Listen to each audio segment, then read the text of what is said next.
So there is a the other relation one can derive from this is that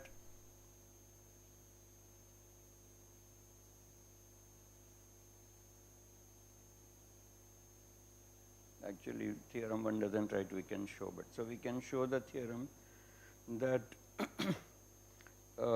for an irreducible representation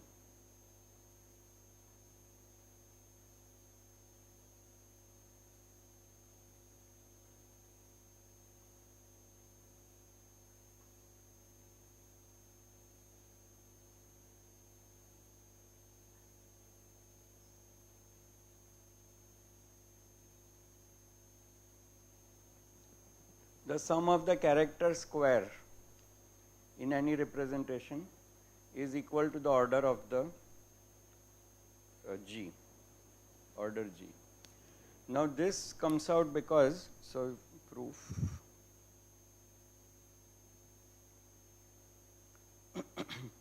we had this relation earlier that chi d is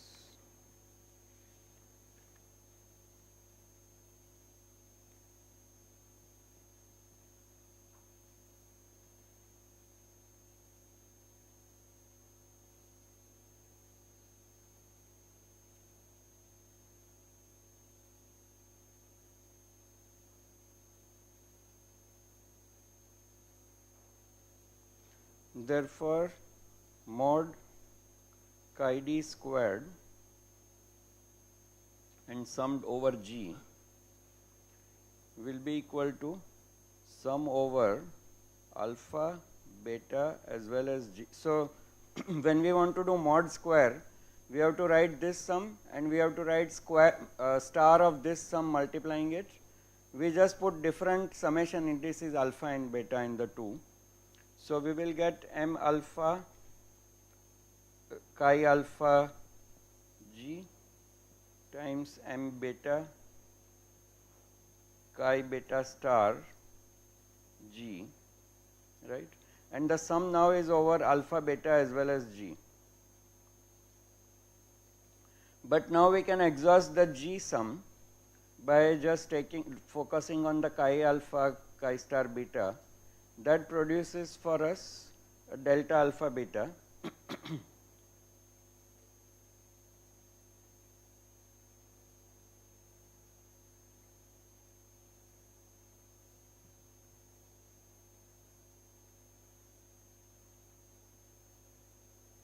so that collapses this sum to just being sum over mod m alpha square.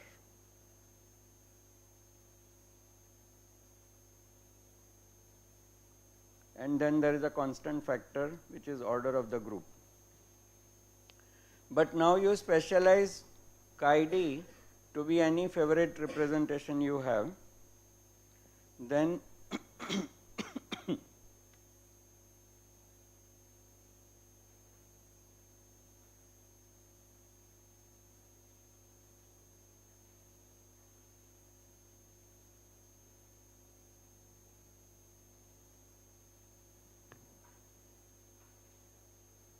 irrep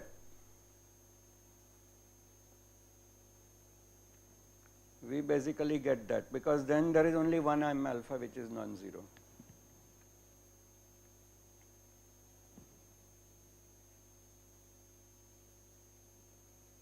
So that implies this, but I will write down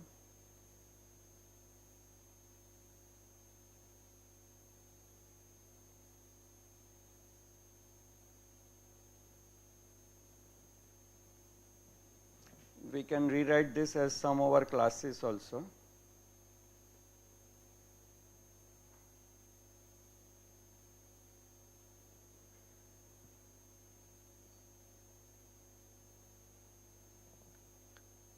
Chi alpha I, not yeah, squared equal to G.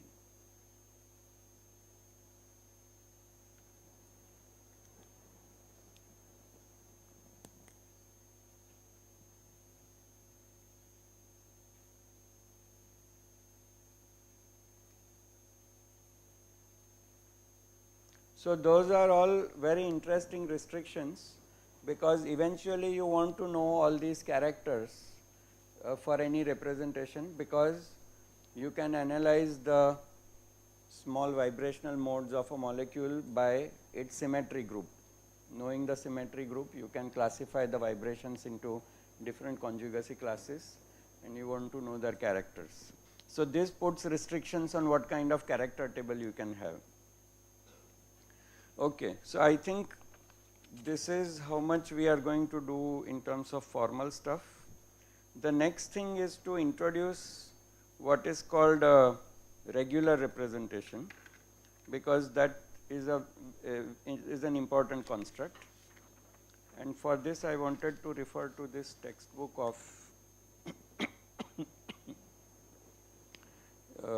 Dresselhaus. I don't know whether I can get to it.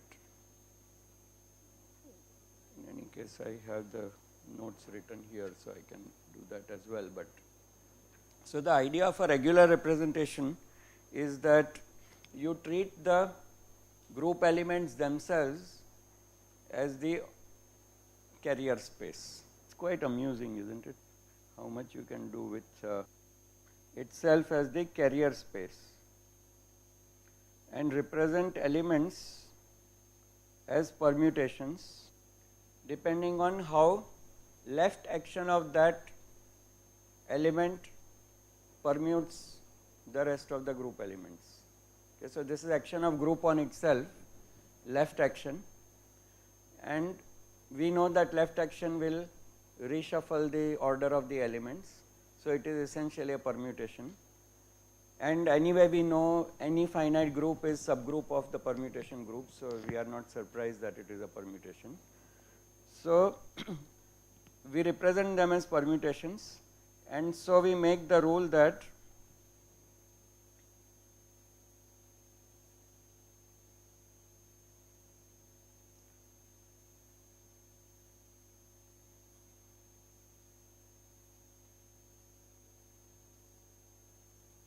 G, which is the action of some element Gi on right. So we treat these as essentially components. So representation D, or how should I write this? I have used here R. So R is a matrix representation of Gi acting on components x1, x2, xm, where actually m is the order of the group. So there are as many components as there are group elements. So essentially, once you treat G itself as the carrier space, it is a m or mod G dimensional vector space, and the xi are the components in it. So we define this operation as being equal to x and then pi I of 1, x pi I of 2. So we permute the elements we permute the components such that component number 1 goes to whatever the fate of group element G1 was under left action of Gi. That's roughly what we are saying. And what happens in such a representation is that thus we get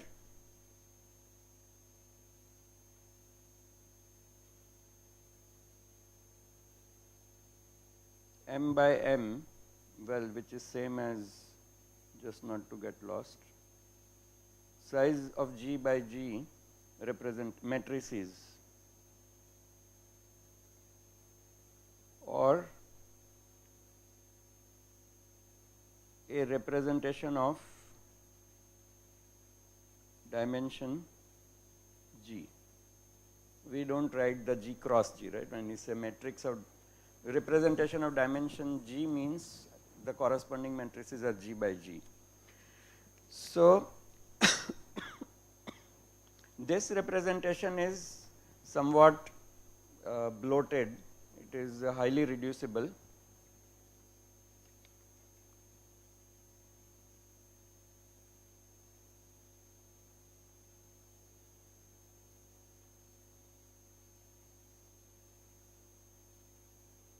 In particular, you will find that the character of none of the elements, character of every single element is 0 in such a rep, except identity.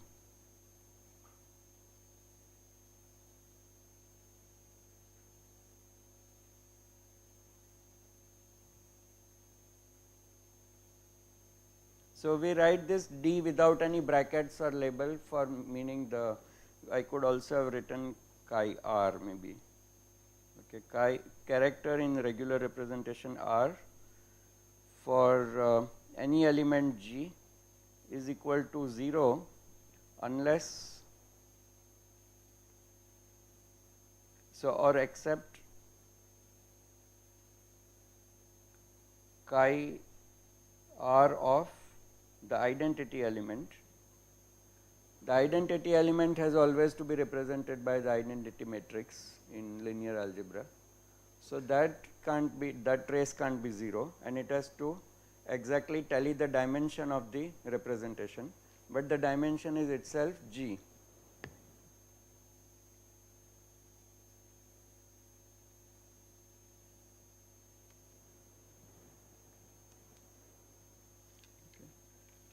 Now this can be also used to prove an important result, that in this reducible representation any particular irrep is contained exactly exactly as many times as the dimension of that representation. Actually, I should have gone on to that. I hope it's not becoming all too abstract, because this book has a nice example. Okay, so let me do the following. I say this and then we do the example and postpone the proof. So we can show, so we can write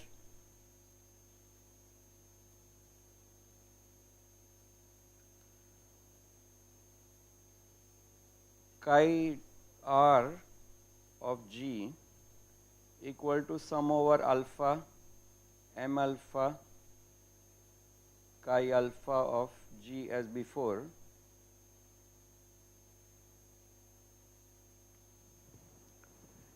and find that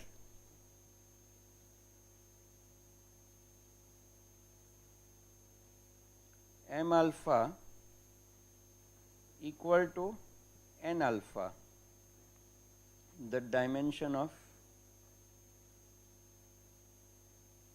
irrep alpha,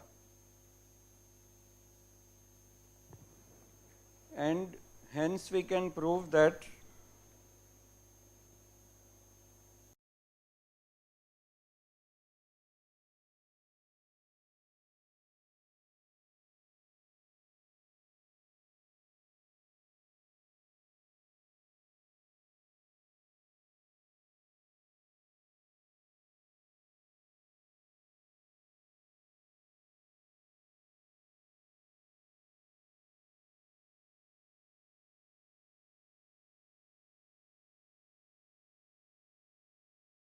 so regular representations.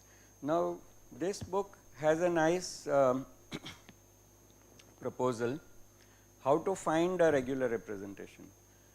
To find it is usually a little cumbersome, because technically you have to start with, you have to fill out this table where you have to check, you take a particular element G, start acting on it, acting with it on all the other elements, and then see where it sends each of the elements, and then you have to fill out this matrix. So this book suggests a recipe for finding the regular representation.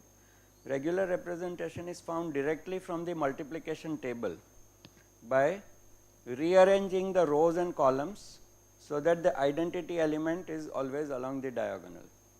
Okay, so you know that you do this write out multiplication table, identity can occur wherever the inverse occurs. But now you rearrange the table such that the rows and columns so that identity comes exactly along the diagonal.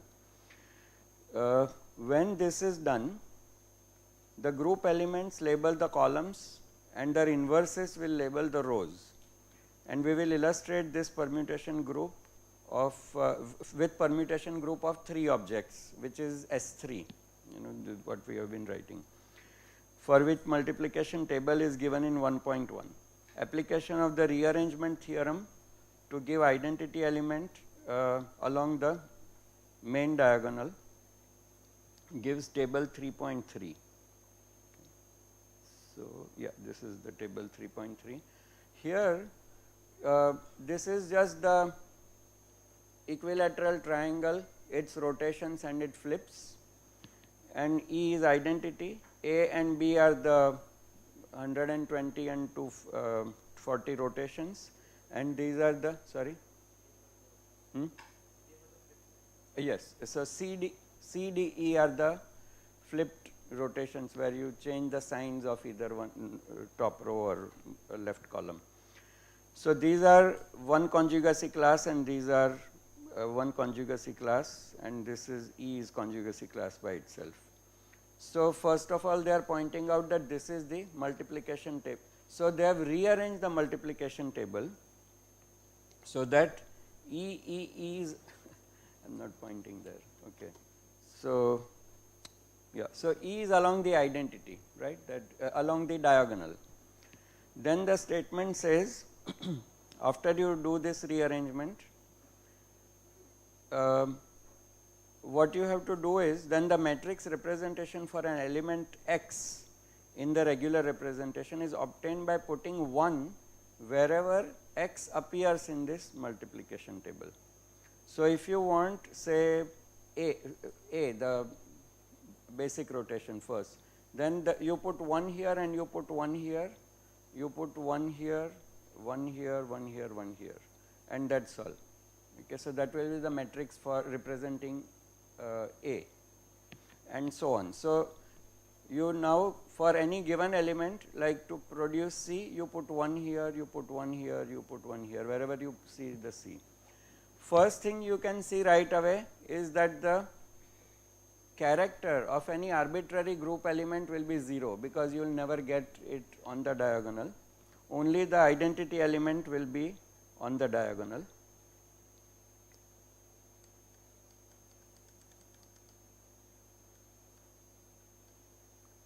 So they are writing, for example, for A in regular representation, it will look like this, 1 and 1 there, and like we had identified the rows and columns.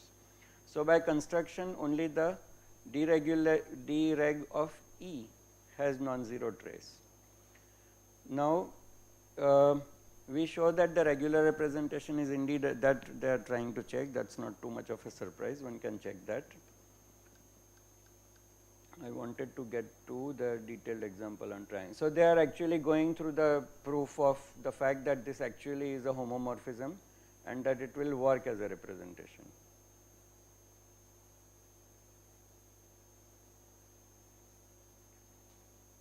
So then the theorem that regular representation contains each irreducible representation a number of times equal to the dimensionality of the representation, the theorem I stated.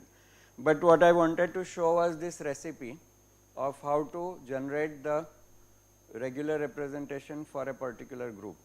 So using this, you can, this trick of rearranging the table until you get everything on the diagonal, that rearranges, of course, how the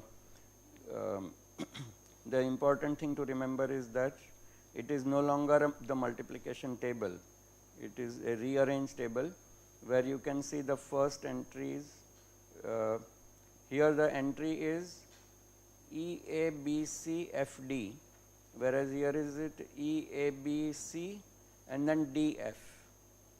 So the rows and columns are not now labeled by exactly same thing. Rows are labeled by inverses and columns are labeled by the elements, but that puts E along the diagonal. Okay, so I think we will stop here today. We have proved quite a lot of things, and using these results we can actually begin to, yes, I had a, actually I thought that they gave the matrix example, but we will continue next time.